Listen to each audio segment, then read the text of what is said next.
He never ordered more than a glass of water. He never spoke unless spoken to. But every morning at 7:12 sharp, he slipped into the corner booth like clockwork, a silent boy with wary eyes and an empty stomach. No one knew where he came from, and no one asked, except Jenny. She didn't ask with words, she asked with pancakes. Story of pancakes, secrets, and silent heroes. In a town most people pass through without remembering, where the sky hung low over two-lane roads and the grain silos outnumbered streetlights, there was a small diner tucked between a hardware store and a faded laundromat. It didn't have a website, or a menu that changed, or anything fancy really, just chipped coffee mugs, red vinyl booths, and the kind of staff who knew your order before you sat down. The diner was called Mabel's, though Mabel had long since passed. Jenny Hart, 29, opened the place each morning.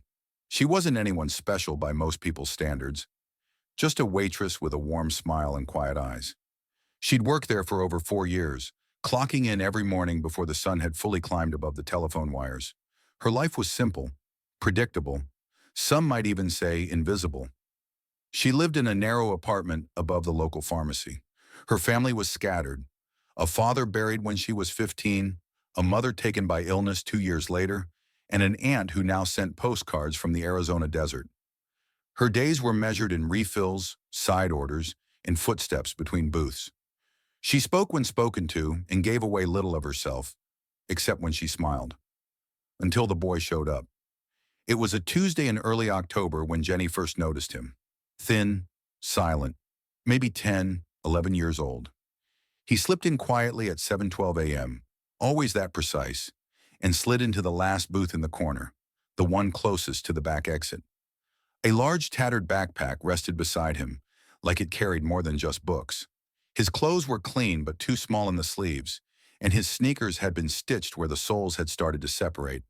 He never ordered food, just water, a single glass, no ice. He'd read, always the same dog-eared book, its spine bowed from use. The first day, Jenny brought the water and a smile. The second, the same. By the third day, she began leaving a napkin under the glass. No questions, no pressure. He said thank you, barely, a whisper. On the 10th morning, she brought over a plate of toast with apple butter. Oh, she said lightly, kitchen made extra. Hate to throw it out. The boy stared at it. His eyes said what his lips didn't. Why? Jenny shrugged. Better eaten than wasted, right? She walked away. When she came back, the plate was clean, and he was gone. That became their ritual. Jenny would accidentally bring over small meals. Scrambled eggs with toast, pancakes with a smiley face and syrup, oatmeal with just enough brown sugar. She never asked his name, never pushed. He never volunteered more than a nod and a whispered thank you. By week 3, Jenny had adjusted her tips, slipping a few dollars each day into a separate envelope labeled Booth 11. She told no one. It was her small rebellion against a world that often looked away from people who needed to be seen. Some coworkers noticed. You feeding strays now? Harold grumbled, retired, bitter, and welded to the counter stool nearest the register. Looks hungry, was all Jenny said. You're getting played, muttered Kathy from the kitchen. Do-gooders always end up disappointed. Jenny didn't respond. She just turned back toward the boy's booth, carrying a plate of French toast. That day when she reached his table, something changed. He looked at her, truly looked, and held her gaze for a breath longer than before. Not long, but enough. Enough for her to see how much fear lived behind his silence. Jenny had never seen herself as brave. Courage, in her mind, belonged to people in uniforms, people who ran into danger or made speeches that echoed across auditoriums. She was just a woman who knew how to refill a coffee cup without asking if someone needed it, because sometimes asking made people remember what they didn't want to admit. Her power, if it could be called that, was in noticing, in reading between silences, in understanding that hunger wasn't always about food.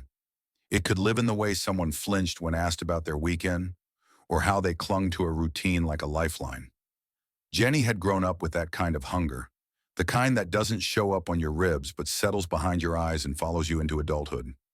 She remembered what it felt like to come home to silence, to stretch a single meal across 3 nights, to watch other people live loud, easy lives while hers moved quietly beneath the surface. That's why she never asked the boy anything. He didn't need questions. He needed space, safety, warmth.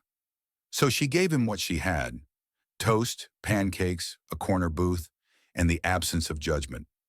It didn't feel like heroism. It felt like breathing. But maybe that's what the world really needed more of.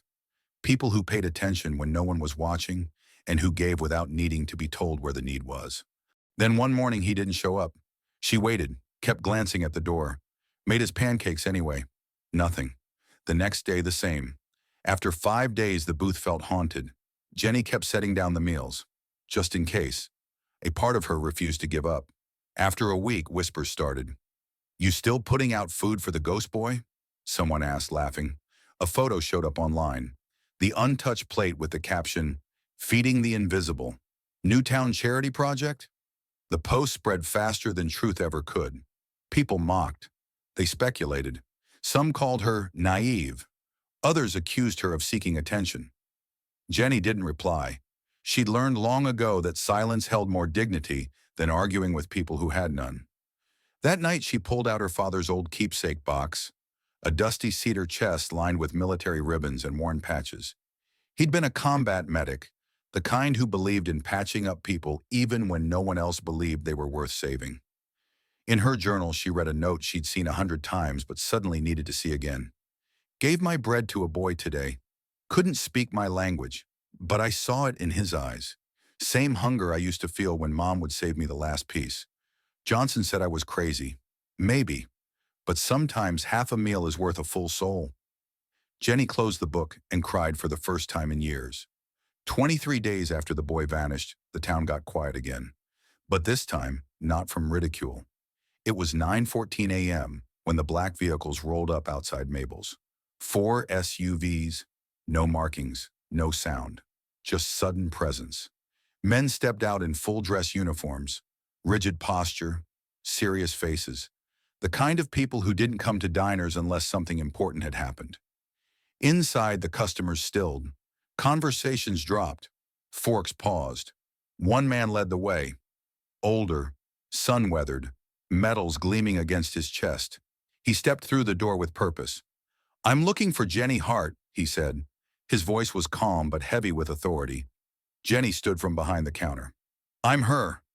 The man gave a small nod. "Colonel Nathan Reed, U.S. Special Operations Command. I've come to deliver a message." He handed her an envelope, crisp, sealed, official. "From Master Sergeant Lucas Thompson and his son Adam." Jenny blinked. "Adam?" The name hit her like thunder. "Yes, ma'am. Your quiet generosity these past months. You were feeding his son. Alone, hungry, invisible, until you noticed." He went on to explain. Adam's mother had left after Sergeant Thompson was deployed on a covert mission overseas. The boy hadn't told anyone, afraid of being taken away, afraid of losing what little control he had left. He survived on the emergency fund his father left, and pancakes, and Jenny. The colonel opened the letter and read aloud. "If I don't make it back, please find the woman who saw my son, who fed him without asking, who gave him dignity. Tell her she gave more to me, in those quiet mornings, than most people ever could in a lifetime." By the time the colonel finished, the diner was completely still. No clinking silverware, no whispered conversation. Just Jenny, tears down her cheeks, holding a letter from a man she'd never met, but who somehow had trusted her with what he held most dear. The colonel stepped back, heels clicking, and saluted. Everyone in uniform followed. Customers rose, even the ones who had laughed, even Kathy. The next morning, Booth 11 was renamed. A plaque appeared under the window. "Reserved in honor of those we don't see and those who see them anyway." A year later, challenge coins from across the military adorned the wall behind the register. Veterans made pilgrimages just to leave patches. Families came to sit in Booth 11, some with children, some with folded flags. And every morning, Jenny made pancakes, just in case. Because not every hero wears a badge. Sometimes they just carry a plate of warm food and say nothing at all.